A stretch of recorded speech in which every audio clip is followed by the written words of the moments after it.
Welcome back to Aladdin's Global Adventure. It's a show where we unpack incredible success stories from around the world. Yeah. And today we're diving deep into the life of Ren Zhengfei, Okay. the founder of Huawei. Right. You might know Huawei is this like massive tech giant, Right. but their journey Yeah. from, a tiny startup Mhm. to a global powerhouse is fascinating. It really is. And we're going to explore all of it. Okay. We're going to explore Ren's early life, Mm-hmm. his military years, Okay. and the key decisions that shaped Huawei's rise to the top. That's a lot. It is. But it's so interesting, though, because what's so striking about Ren is Yeah. the contrast between, where he came from, like his humble beginnings, Right. and his absolutely monumental achievement. I mean, he went Right. from literally dreaming of a simple white steamed bun as a kid to leading a company that's completely reshaping the tech landscape. It is quite a journey. It is. I was reading that he grew up in a family of 9, Oh, wow. facing real poverty. Yeah. And there's this anecdote about him cherishing Mm-hmm. a gifted half bun for 2 whole days. Oh, wow. And it just paints this really vivid picture Yeah. of the circumstances he grew up in. It's hard to even imagine. Yeah. But even in those tough times, his parents really, really prioritized education. They did. It's amazing. His father would always tell him, knowledge is power. Mm-hmm. And that advice, really became a guiding principle for Ren. Really? It's so fascinating how, those words and, his family struggling during the Cultural Revolution, Mm-hmm. it all fueled his determination to learn and succeed. And he did succeed. He did. He really immersed himself in his studies. Yeah. Became fluent in 3 foreign languages. That's amazing. It is. It's almost like those early challenges just forged Yeah. this resilience in him that would become Yeah. a defining trait later on. 100%. And then there's his 14 years in the People's Liberation Army. Right. That must have had such a significant impact on Absolutely. his leadership. It did. The military instilled in him this very pragmatic, results-oriented approach. Makes sense. He achieved significant technical breakthroughs while he was there, Wow. but he was often overlooked because of his dad's political past. Oh, wow. And so this experience taught him to focus on tangible outcomes Okay. rather than accolades or recognition. So a mindset he carried into Huawei. Exactly. Okay. It became part of Huawei's early culture. So we're seeing this blend of resilience from his childhood Right. and this focus on results from his military background. Yeah. But before we get to Huawei, Yeah. there's this interesting period in his life where he transitions to civilian life, Right. and things don't exactly go smoothly. Not at first, no. So what happened? Well, he joined a state-owned company, Mm-hmm. but his very military management style clashed with the more nuanced world of business. I see. And he even faced this major setback, a failed business deal Yeah. that resulted in a significant financial loss. Wow. Yeah. It's remarkable that he didn't let this, defeat deter him. This is. Imagine being in your late 30s, Yeah. facing professional and personal turmoil, Right. and still having the courage to pursue, your entrepreneurial dream. That's a run for you, though. I Yeah. mean, this is where his tenacity shines through. Yeah. Instead of giving up, Mhm. he learned from his mistakes. Okay. And in 1987, he founded Huawei Wow. with just 21,000 yuan That's not a lot. and a small team. Wow. Initially, they acted as a middleman, Mm. selling telephone exchange switches. Okay. This is what we call juteka in Chinese. Okay. Basically an agency business. Got it. So they were just selling other people's products. Exactly. It's incredible that they started with such limited resources. It is. What were some of the early decisions that set them on this path to success? Well, one crucial move was their shift from simply selling Okay. to actually developing their own products. Okay. Ren had this vision for technological independence. Mm-hmm. He knew they couldn't just rely on being a middleman forever. Right. So they put together this team of really talented engineers Mm-hmm. and invested heavily in research and development. R&D example. And that led to their first breakthrough product, Yes. the HJD48 switch. Right. I understand this was a real game changer for them. It really was. It offered superior features Okay. and performance Mm-hmm. compared to existing switches at a very competitive price. So it's better and cheaper? Yeah, pretty Yeah. much. And it propelled Huawei's growth. Uh-huh. Their sales boosted. Okay. They expanded their workforce significantly within like a year. But they weren't operating in a vacuum, right? Yeah, not at all. Like the Chinese telecom market was fiercely competitive. It was. So how did they stand out?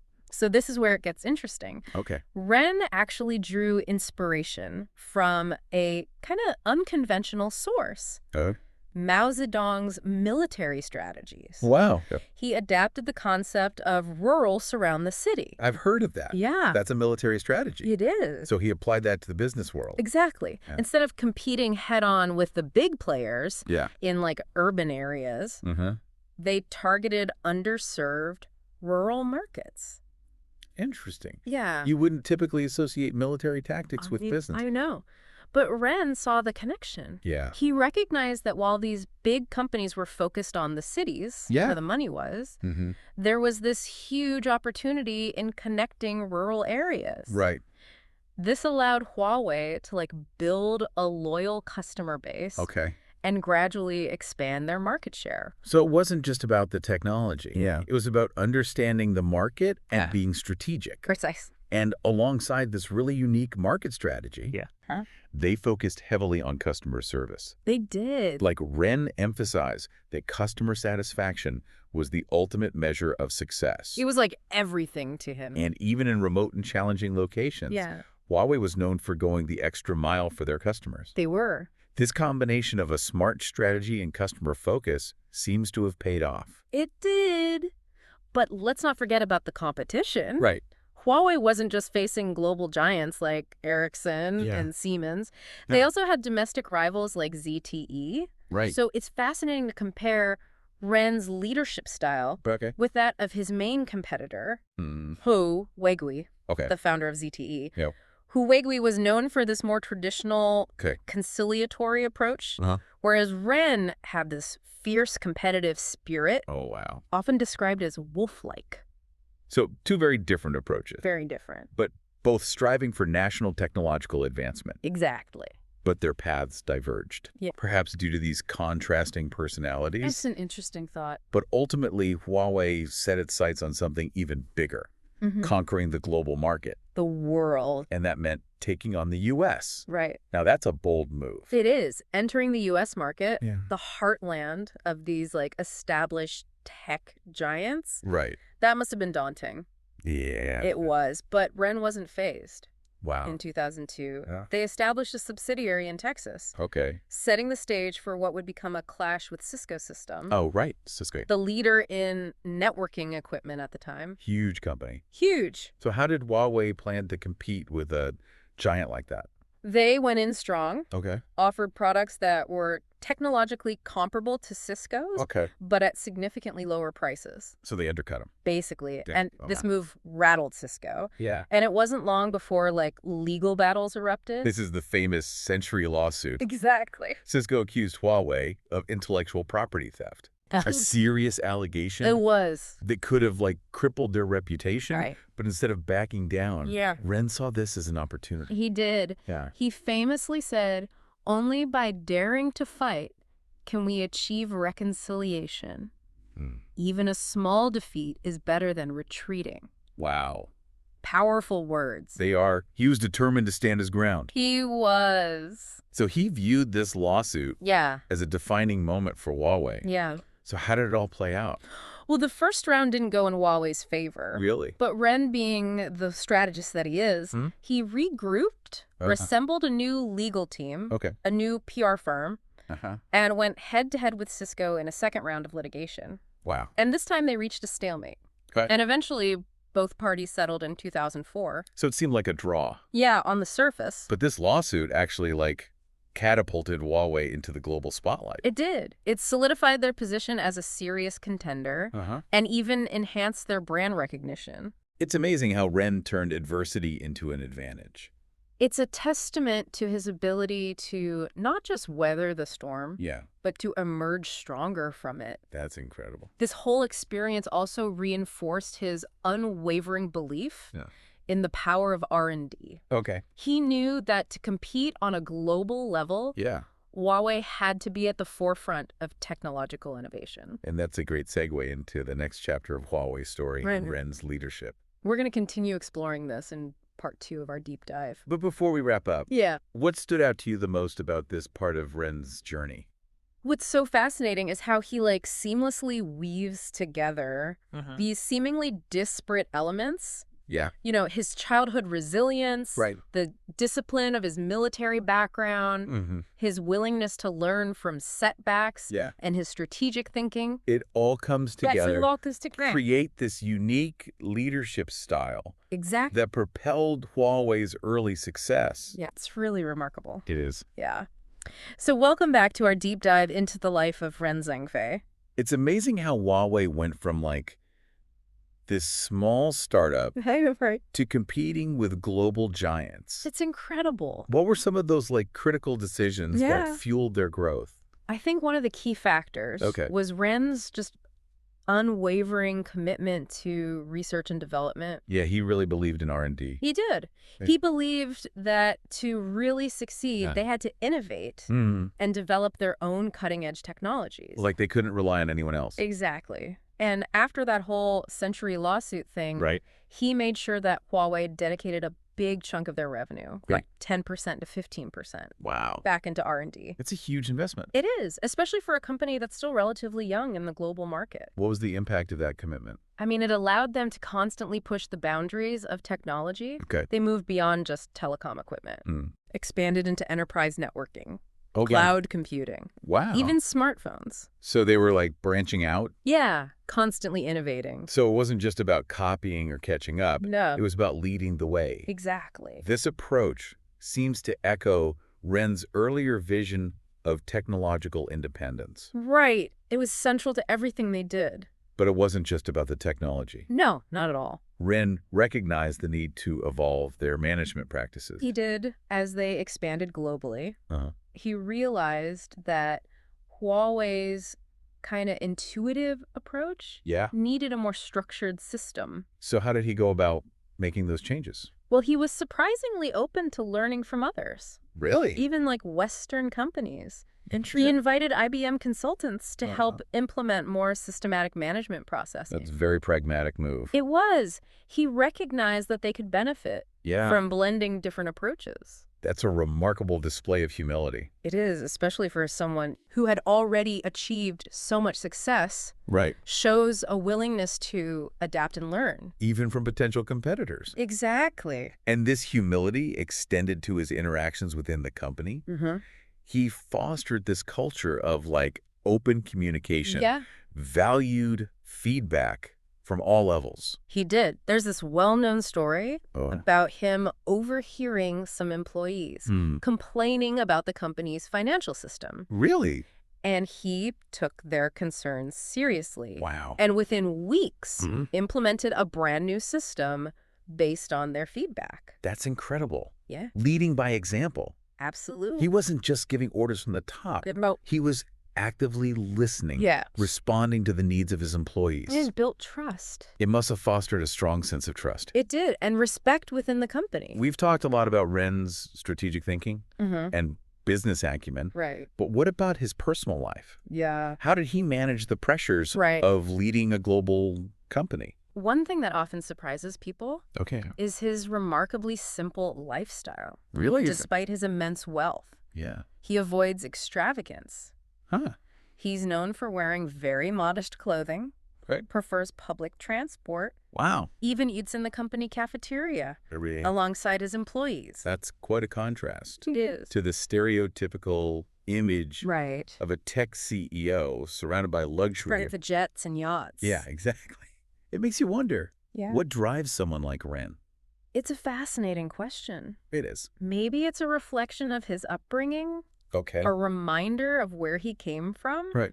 Or maybe it's a conscious choice to stay grounded, to not let material possessions define him. Interesting. It could also be a reflection of his deep commitment to his work, channeling all his energy and passion into building Huawei. It's intriguing how he seems to defy those common perceptions of success and wealth. Yeah. It raises questions about what truly matters. It does. But beyond his personal life, Ren also had to navigate the very complex world of geopolitics as Huawei expanded globally. Yeah. they faced scrutiny and challenges. Especially from the U.S. government. Especially. So how did Ren and Huawei respond to Yeah. these accusations and pressures? Well, Ren has always maintained that Huawei is an independent company and has denied any involvement in espionage activities. Okay. He's emphasized their commitment to cybersecurity and transparency. So they've been trying to be as open as possible. Yeah. They've also invested heavily in building relationships with governments and businesses worldwide. So trying to build trust. Exactly. Showcasing their technology, addressing concerns. So it sounds like they've taken a multi-pronged approach. They have. Focusing on both defending their reputation and proactively engaging with stakeholders. On a global level. Yes. It seems like Ren's journey, Yeah. and by extension, Huawei's is full of these moments of overcoming adversity. It really is. He faced poverty, political upheaval, business setbacks, and now geopolitical challenges. Yeah. What can we as listeners learn from his ability to navigate these storms? I think one key takeaway is the importance of resilience. Yeah. Ren never gave up. Right. Even when faced with seemingly insurmountable obstacles. I'd like to go in. He did. He viewed setbacks as opportunities to learn and adapt. Makes sense. And this mindset, coupled with his strategic thinking and his just unwavering belief in his vision, enabled him to lead Huawei through some incredibly turbulent times. It's a powerful reminder that success isn't a straight line. There will be challenges, setbacks, Yeah. unexpected twists along the way. Exactly. And it's how we respond to these challenges that truly defines us. I think that's a great way to put it.